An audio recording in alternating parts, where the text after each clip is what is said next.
ये students we are just continuing our previous chapter और आज अपन जो टॉपिक पढ़ने वाले हैं वो रिलेटेड है बैलेंस ऑफ पेमेंट से रिलेटेड। ठीक है, जैसे लास्ट क्लास में हमने कंपोनेंट्स वगैरह पढ़े थे, अब अपन देखते हैं कि क्या बैलेंस ऑफ पेमेंट हमेशा ऑलवेज बैलेंस रहता है क्या। इफ़ येस देन वाई और इफ़ नो देन वाई, क्यों नहीं होता अगर बैलेंस ऑफ पेमेंट नहीं होता तो बैलेंस। पहली चीज़ ये याद रखिएगा कि बैलेंस ऑफ ट्रेड जो होता है उसमें डिफिशिट या सरप्लस हो सकता है।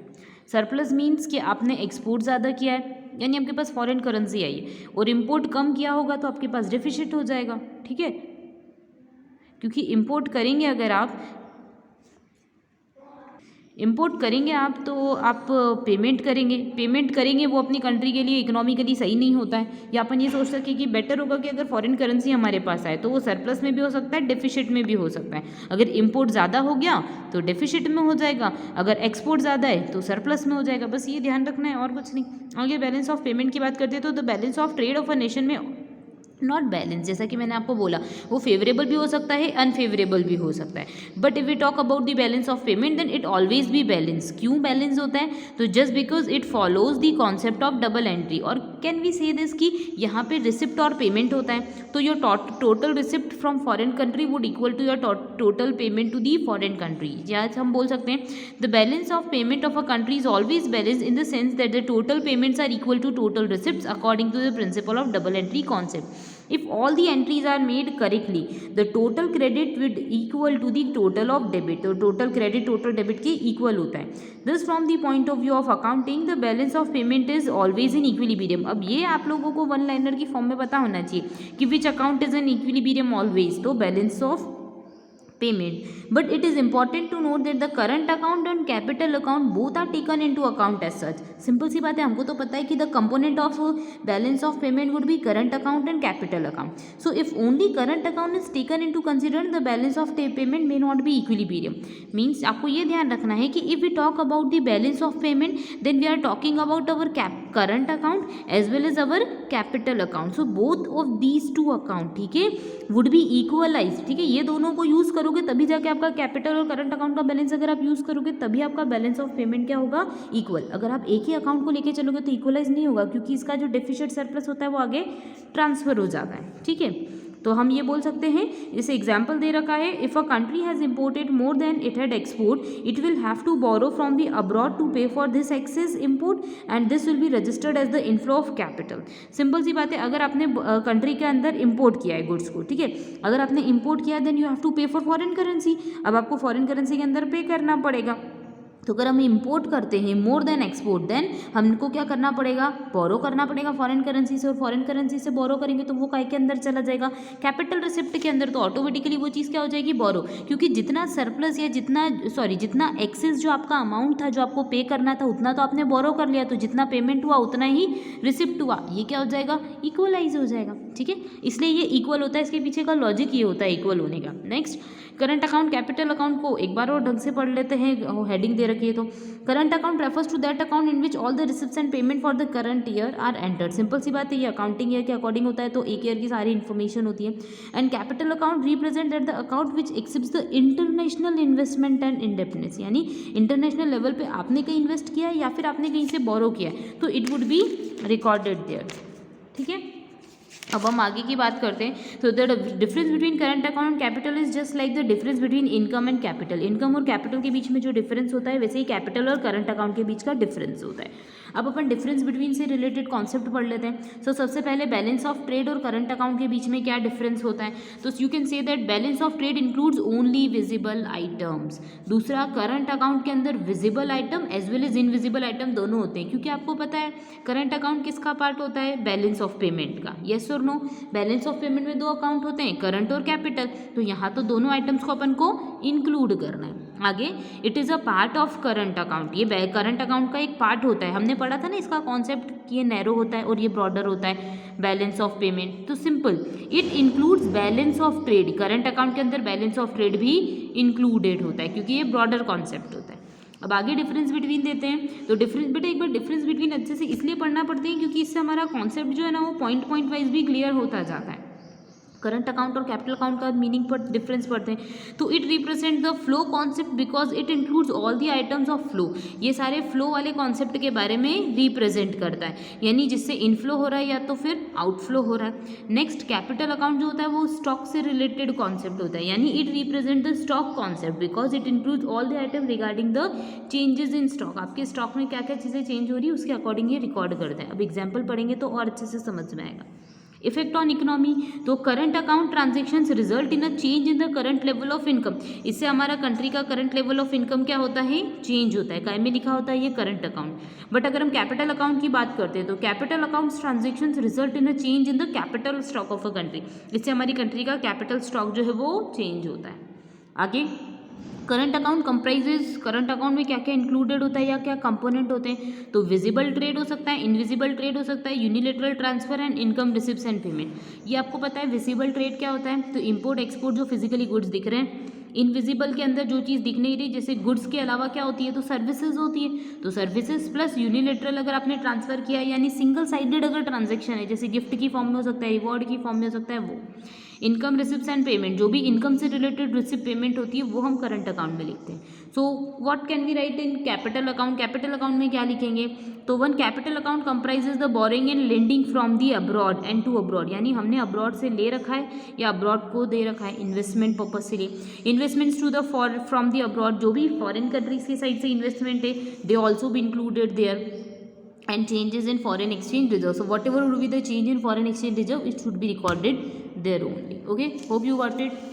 अब हम जो कंपोनेंट पढ़ने वाले हैं वो अपन ये पढ़ने वाले हैं कि कौन कौन से आइटम को कहाँ कहाँ पर लिखना है। ये बेटर होगा आप लोगों के लिए कि आप इस चीज़ को समझें।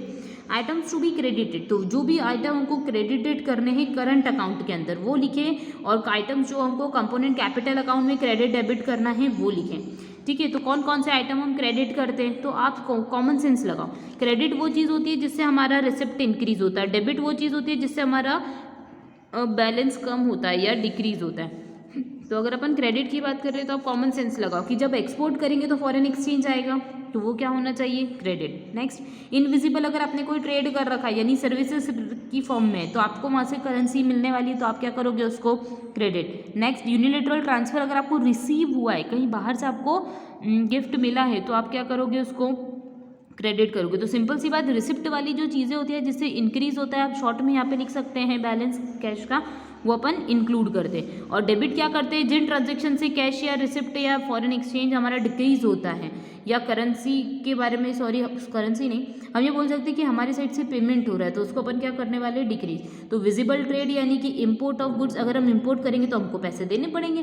कैश अकाउंट जैसा आप समझो कि कैश का बैलेंस कब इंक्रीज होता है, कैश का बैलेंस कब डिक्रीज होता है। ठीक है, पेमेंट्स के सारी अपन कौन सी साइड पे करने वाले, डेबिट साइड पर, जो अपन को मालूम पड़ जाता है कि नेट ट्रांसफर कितना है। नेट क्या, तो क्रेडिट में से डेबिट को माइनस कर दो तो आपको मालूम पड़ जाएगा कि या तो एक्सपोर्ट ज़्यादा होगा या इंपोर्ट ज़्यादा होगा। फिर सर्विसेज के बारे में भी, net exports of services, net transfer of receipt and net income receipt, ये सारी चीज़ें आ जाएंगी तो हमारे पास करंट अकाउंट का बैलेंस निकल जाएगा। Then we say about the component of capital account, तो कैपिटल अकाउंट में क्या होता है, borrowing from abroad, investment from abroad, change in foreign exchange reserve, ठीक है, डिक्रीज या इंक्रीज किसी भी फॉर्म में हो सकता है, ये एक बैलेंस वाली चीज़ है। आगे आइटम टू बी डेबिटेड, कौन कौन सी चीज़ें डेबिट करेंगे, तो जो लेंडिंग होगी वो डेबिट करेंगे, हमने दे रखा है। इन्वेस्टमेंट टू अब्रॉड, हमने इन्वेस्टमेंट कर रखा है, जैसे क्या हुआ कि हमने किसी कंट्री से लोन लिया, तो लोन लिया तो फॉरेन करेंसी आया तो क्रेडिट कर दो, अब हम देंगे तो फिर डेबिट कर देंगे। ठीक है, सिंपल सी चीज़। इसके बाद अपन बात कर सकते हैं नेट क्रेडिट के बारे में, तो नेट बोरिंग फ्रॉम अब्रॉड मालूम पड़ जाएगी, नेट इन्वेस्टमेंट फ्रॉम अब्रॉड मालूम पड़ जाएगी। होप यू गॉट इट, ये चीज़ आप लोगों को समझ में आएगी। अब अपन पढ़ते हैं बेटा स्टूडेंट एक कॉमन सी चीज़ है, deficient and surplus of balance of payment. अगर सरप्लस होता है तो क्या रिप्रेजेंट करता है, डेफिशिएंट होता है तो क्या रिप्रेजेंट करता है। वैसे ये बहुत सिंपल है, अगर डेफिशिएंट है यानी आपका पेमेंट ज़्यादा है, पेमेंट ज़्यादा है यानी आपके पास रिसिप्ट कम है, तो आप लोगों का पेमेंट ज़्यादा कब होगा, जब आपकी डेबिट साइड बड़ी होगी, है ना। तो अपन इसी स्टेटमेंट को जो समझा है उसी को लिखने वाले। So deficient in balance of payment refers to a situation when total liability for the government of a nation exceeds the total receipt. Total receipt से ज़्यादा क्या हो जाती है, हमारी टोटल लायबिलिटीज हो जाती है, तो उसको अपन क्या बोल देते हैं, deficient balance of payment. So hence certain additional transactions are necessary to balance. अब डेफिशिएंट तो हो गया, इसलिए मैंने आपको एक बार, आपको याद होगा मैंने फर्स्ट वीडियो में बोला था कि बैलेंस ऑफ जो पेमेंट है या बैलेंस ऑफ पेमेंट जो हमारा होता है वो हमेशा बैलेंस नहीं होता, हमको उसको बैलेंस करना पड़ता है। अब देखो पेमेंट ज़्यादा हो गई, रिसिप्ट कम हो गई, तो कहीं ना कहीं बैलेंसिंग फिगर आया, तो वो जो बैलेंसिंग फिगर था वो अपन कैसे चेंज करते हैं या कैसे डिपॉजिट एडजस्ट करते हैं, तो we can adjust it by additional transactions. हम एडिशनल ट्रांजेक्शन लेके आते हैं, जैसे एक्सपोर्ट कर देते हैं गोल्ड का, विड्रॉवल कर सकते हैं डिपॉजिट ऑफ फॉरेन बैंक्स में, जो भी हमारा इन्वेस्टमेंट है उसको विड्रॉ कर सकते हैं, गोल्ड को एक्सपोर्ट कर सकते हैं, तो उससे वो क्या हो जाएगा, बैलेंस हो जाएगा। ठीक है, बैलेंस हमको लेके आना पड़ता है, बैलेंस होता नहीं है वो, हमेशा लाना पड़ता है। आगे surplus in balance of payment, surplus है तो क्या करो, तो surplus in balance of payment is a situation when total receipt from foreign currency exceeds the total liability of foreign country.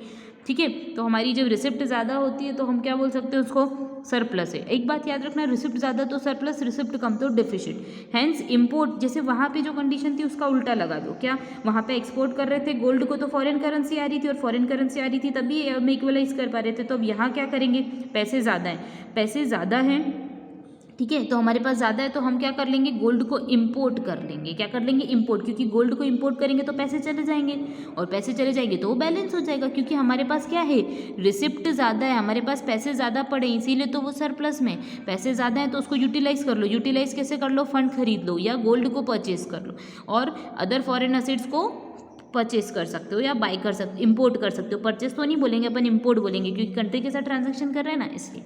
ठीक है, तो बैलेंस ऑफ पेमेंट को इक्वलाइज करना पड़ता है, समझ में आया।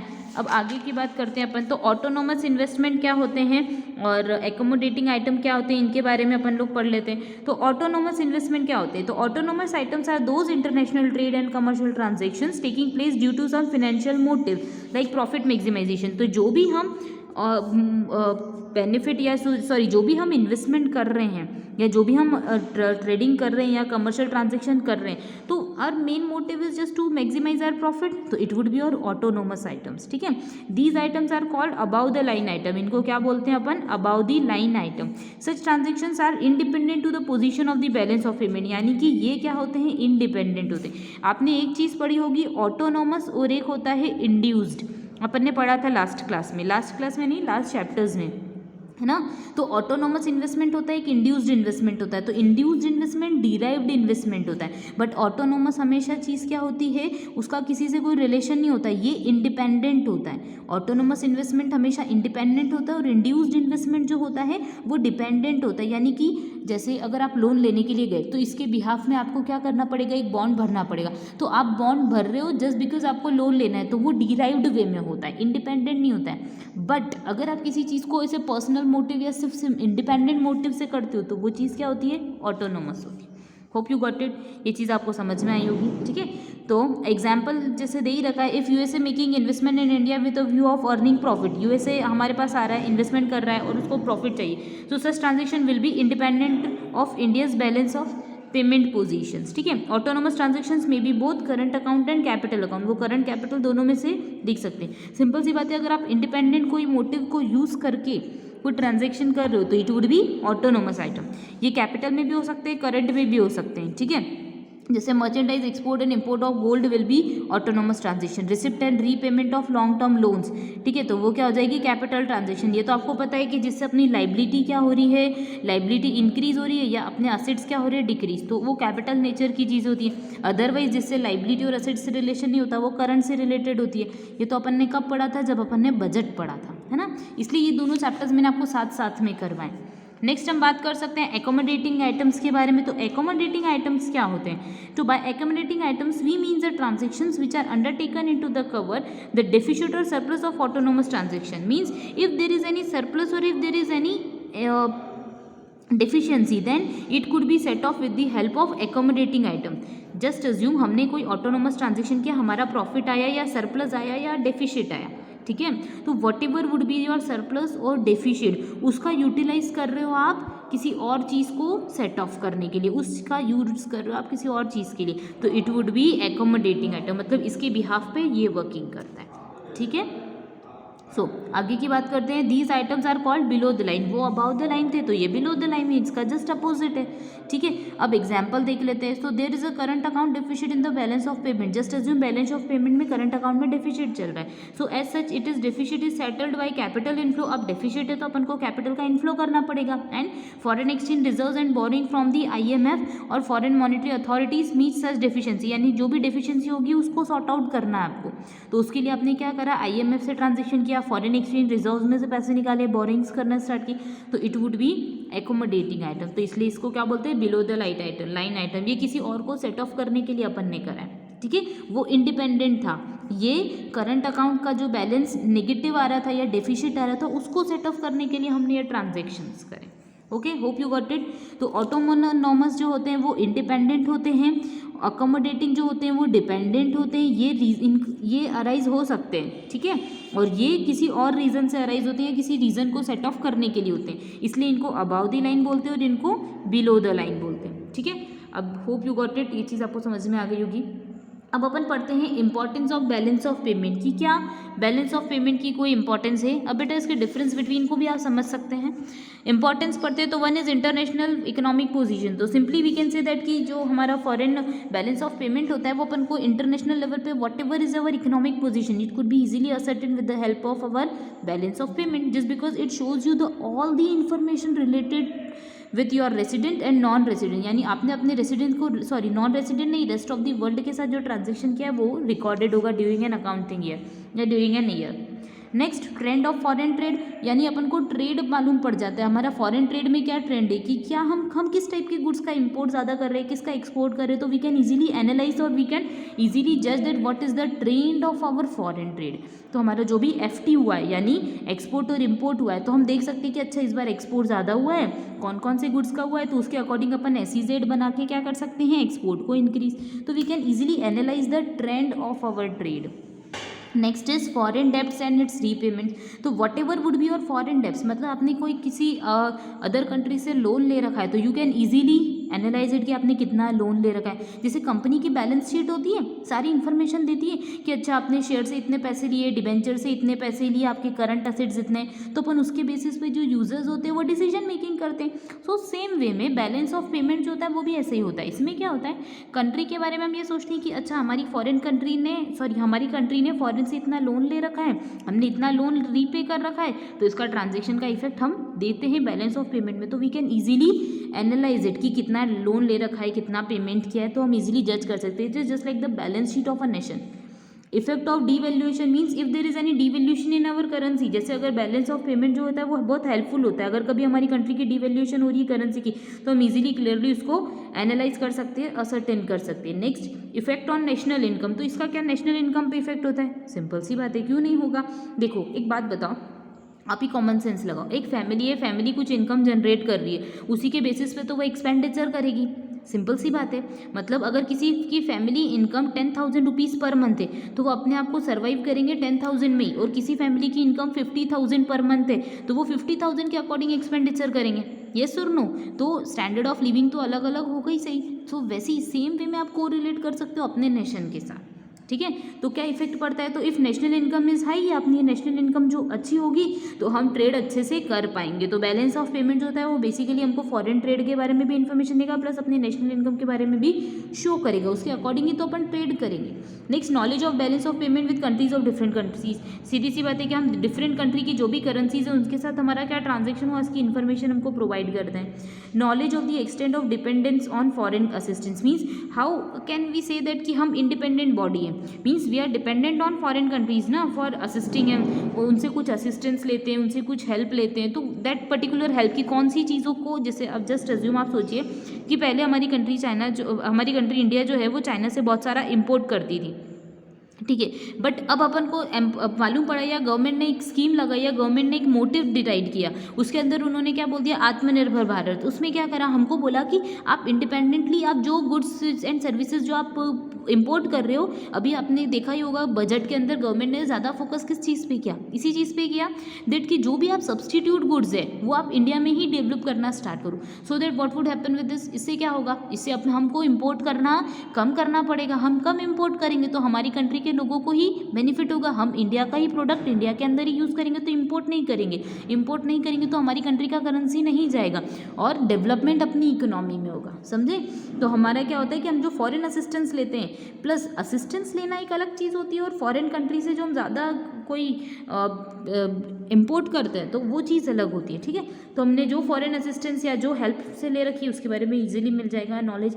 इकोनॉमिक बैरोमीटर जो होता है वो क्या होता है हमारा, बैलेंस ऑफ पेमेंट, सिंपल सी बात, ये बहुत अच्छी चीज़ है कि एक बैरोमीटर सेट करता है या हमको एक इन्फॉर्मेशन देता है कि आप इकोनॉमिकली कहाँ पर स्टेबल हो, तो एक पीरियड ऑफ टाइम के अंदर हमको सारी इन्फॉर्मेशन प्रोवाइडेड करता है, कौन, बैलेंस ऑफ पेमेंट, ठीक है। होप यू गॉट इट, ये चीज़ आपको समझ में आई होगी। अब अपन नेक्स्ट क्लास के अंदर पढ़ेंगे causes of disequilibrium in balance of payment और फॉरेन एक्सचेंज से रिलेटेड ट्रांजेक्शंस। Thank you.